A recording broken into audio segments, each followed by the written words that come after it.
A decision that unfolded not over years of diplomatic negotiation, but in a matter of weeks. Weeks that reshaped alliances across an entire region. Weeks that caught Beijing completely off guard. Weeks that forced every major power on the Pacific Rim to recalculate their assumptions about American foreign policy. What the United States did this month crossed a line that both allies and adversaries had assumed would hold for at least another decade. And when that line broke, China did not hesitate. They responded with fury, with condemnation, and with military posturing that has now put an entire theater of operations on heightened alert. But here is the part nobody is talking about yet.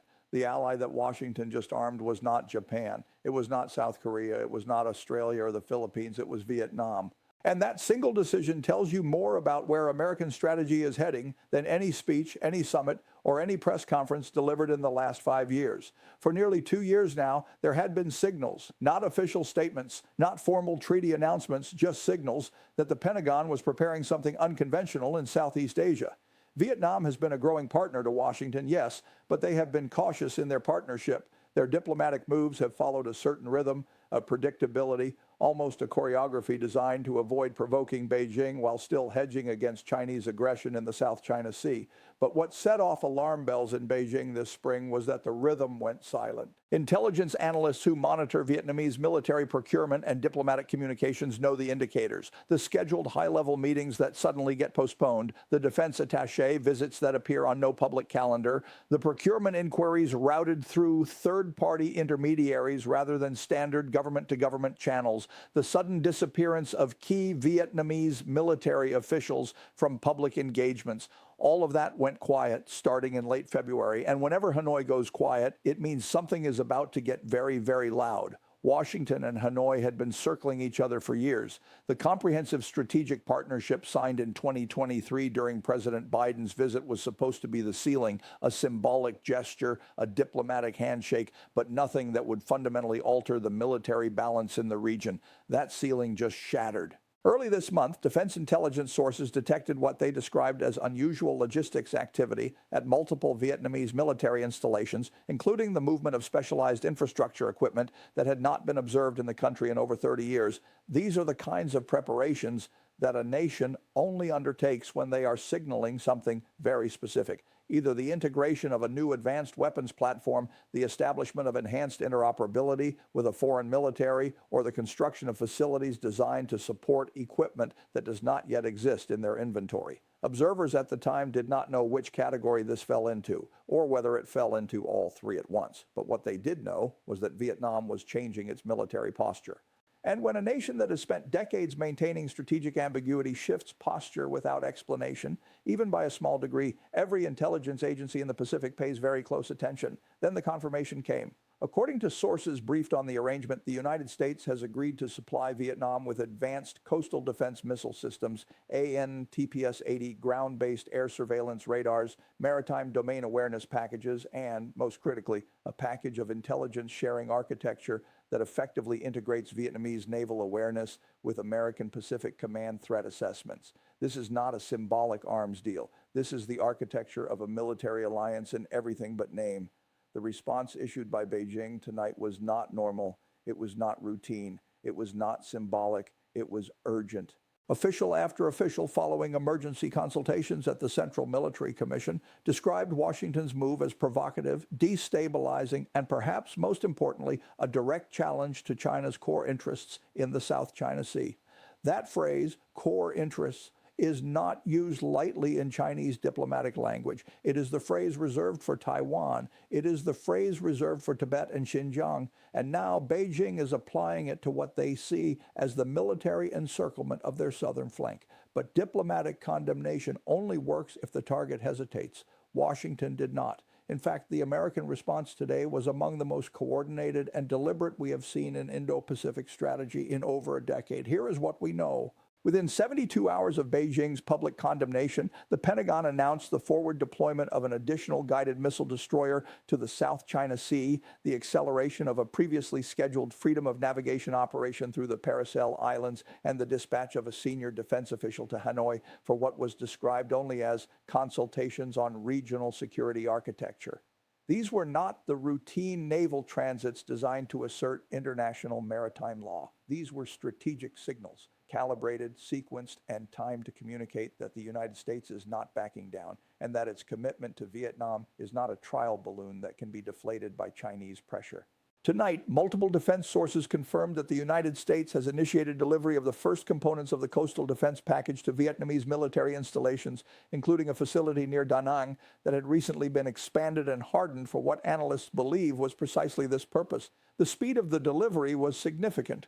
Washington moved equipment into position before Beijing could mount a diplomatic counteroffensive through ASEAN channels or apply economic pressure on Hanoi through trade mechanisms. They delivered radar components first. They delivered communications integration hardware second. They delivered the missile system support infrastructure third. The components that were likely preparing to receive the actual launch platforms in the coming months. In other words, Washington targeted the timeline. They compressed it, they accelerated it, they ensured that by the time Beijing could organize a response, the foundation of the defense architecture would already be in place. The infrastructure that would make the entire system operational within months rather than years. This is what made Beijing's warning so urgent. Washington's move was not just symbolic, it was actionable. It represented the kind of strategic shift that could permanently alter the military balance in the South China Sea if left unchecked. And Beijing, understanding that fully, responded with force of rhetoric and military signaling, not recklessly, not impulsively, but strategically. They did not threaten direct military action against Vietnam. They did not impose immediate economic sanctions. They increased naval patrols in disputed waters. They accelerated their own missile deployments on artificial islands.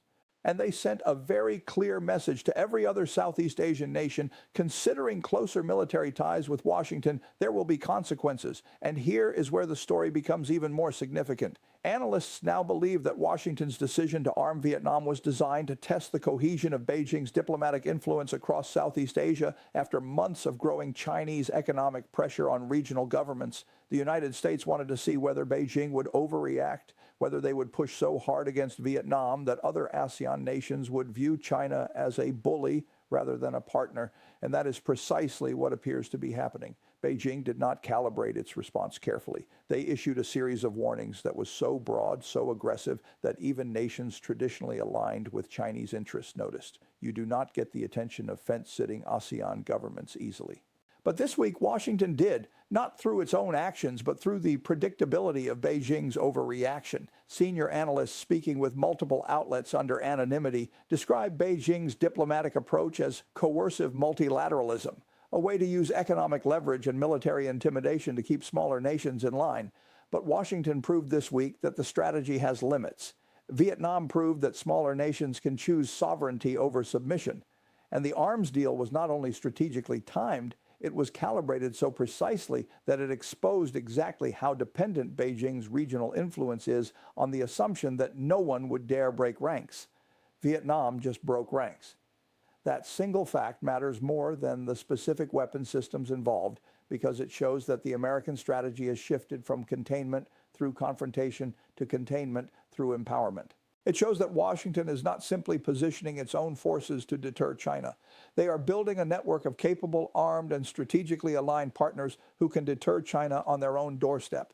As reports continued coming in throughout the week, we learned more about the scale of Washington's broader Indo-Pacific repositioning. The U.S. Navy carried out simultaneous freedom of navigation operations in 3 disputed areas of the South China Sea, forcing Beijing to split its monitoring and response assets across multiple zones. The U.S. Air Force targeted intelligence, surveillance, and reconnaissance gaps that had been identified by Pacific Command analysts in the last 18 months, deploying P-8 Poseidon maritime patrol aircraft to operate from locations closer to contested waters than at any point since 2016.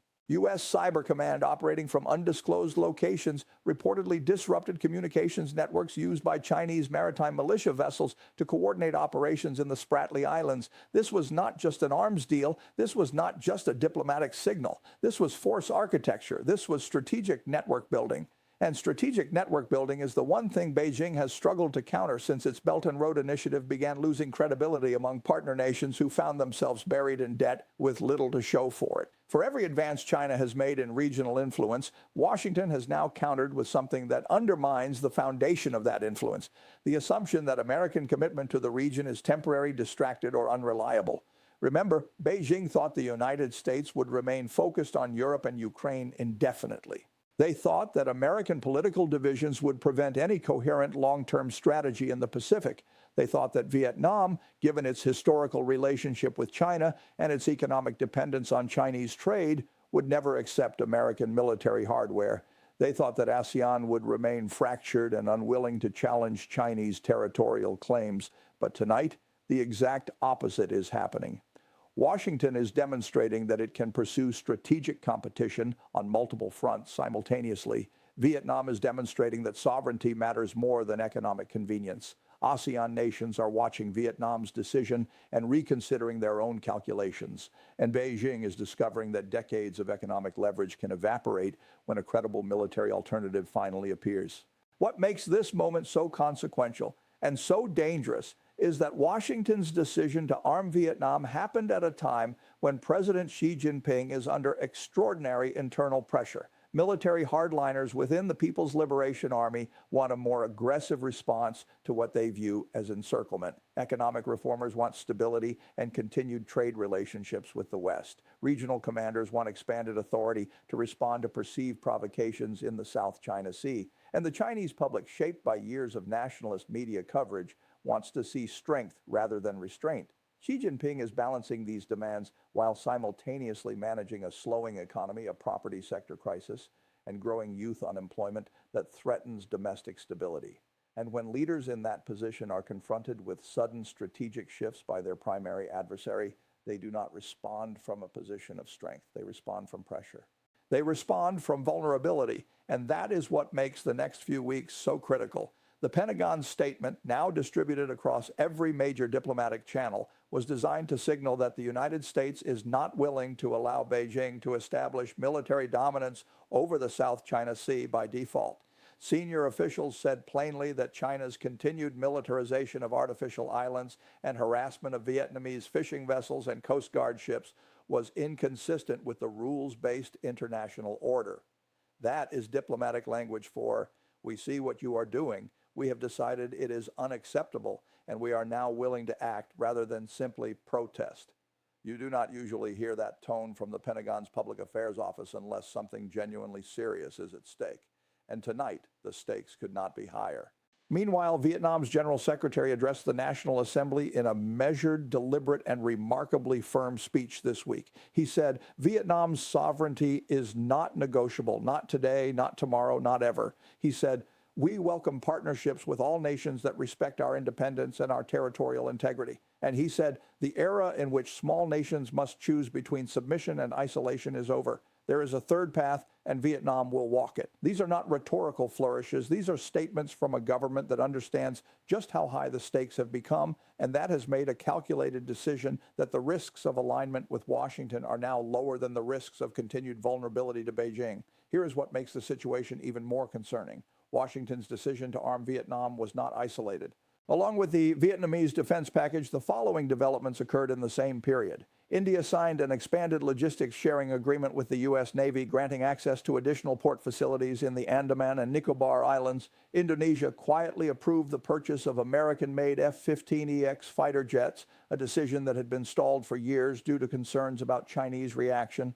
And Japan increased joint patrol operations with the Philippine Coast Guard targeting Chinese gray zone activities in the waters surrounding the Second Thomas Shoal. All of this happened within the same 3-week window. When the United States moves multiple pieces across the board simultaneously, it means something larger is underway. This is not improvisation. This is orchestration. Intelligence analysts are now considering several possibilities.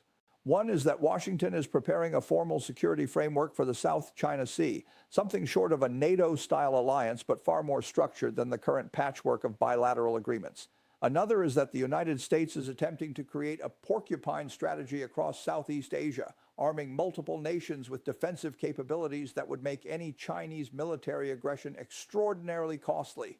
A third possibility, the one worrying officials in Beijing the most, is that Washington is attempting to permanently embed American military technology and intelligence architecture into Vietnamese defense systems, creating a dependency and interoperability that would be virtually impossible to reverse.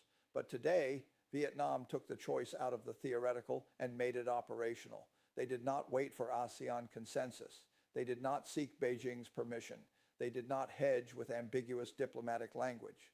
They accepted American weapons, American technology, and American strategic partnership, and that changes everything. What we are watching now is a test of resolve. Beijing wants to see whether Vietnam will buckle under economic and diplomatic pressure and reverse course. Washington wants to show that its commitment to arming partners in the Indo-Pacific is durable and will survive political transitions at home. ASEAN wants to prevent a direct military confrontation between major powers in waters that are critical to global commerce. And the rest of the world wants to prevent the South China Sea from becoming the next flashpoint in a conflict that could reshape the international order. The test is not just military, it is political, it is economic, it is psychological, and every nation in the region is watching to see who blinks first. Tonight, we have heard from defense officials who are now monitoring Chinese naval movements across the South China Sea in real time. They say that PLA Navy surface combatants have increased patrol frequency by roughly 40% in the last 72 hours. They say that Chinese military communications traffic has spiked in a pattern consistent with heightened operational readiness. And they say Beijing's decision to accelerate construction on at least 2 additional military installations on reclaimed islands is likely part of a broader deterrence strategy intended to demonstrate that China will not be surrounded without a response. But Washington is not retreating. In fact, Washington is doubling down. Their response today, swift, coordinated, and unapologetic, sent a message to Beijing that the era of unchallenged Chinese expansion in the South China Sea is over. And it sent a message to every nation in the Indo-Pacific that the United States is prepared to put hardware, not just rhetoric, behind its commitment to a free and open region. As the weeks go on, we expect more details to emerge about exactly what Washington hoped to achieve with this unprecedented arms package and how Beijing plans to respond. But what we do know is that the Pentagon's decision was timely. It filled a critical gap in Vietnam's coastal defense capabilities at a moment when Chinese maritime aggression was intensifying. It demonstrated to regional partners that American security commitments come with tangible support, not just words. And it forced Beijing to confront the reality that its strategy of intimidation has limits, limits that are now being defined not by Washington alone, but by the sovereign decisions of nations that refuse to be bullied. What happens next will depend on what Beijing does in the next 30 to 60 days. If they de-escalate, this moment will be remembered as the turning point when deterrence worked, when American partnership and Vietnamese courage combined to stabilize a region on the brink. If they escalate, Washington and Hanoi have already shown they are prepared. They have shown they are aligned. They have shown they are ready to respond. And tonight, for the first time in decades, Beijing appears to be uncertain. The Central Military Commission is quiet. Too quiet. And when Beijing is quiet, it means they are calculating. It means they are weighing risks and rewards. It means they are choosing their next move very, very carefully. Because tonight, Beijing learns something that changes the equation in the Indo-Pacific for years to come, that Vietnam will not be intimidated, that the United States is willing to arm partners that nobody expected, and that the South China Sea is no longer China's lake. It is a contested space where the rules are being rewritten in real time. This story is far from over. But tonight, one thing is absolutely clear. The balance of power in the Indo-Pacific has shifted. The era of strategic ambiguity in Southeast Asia is ending, and the nation that thought it could dominate this region through intimidation alone just discovered that the world has other plans. And we will be here, watching every detail, every movement, every signal as the next phase of this extraordinary chapter unfolds.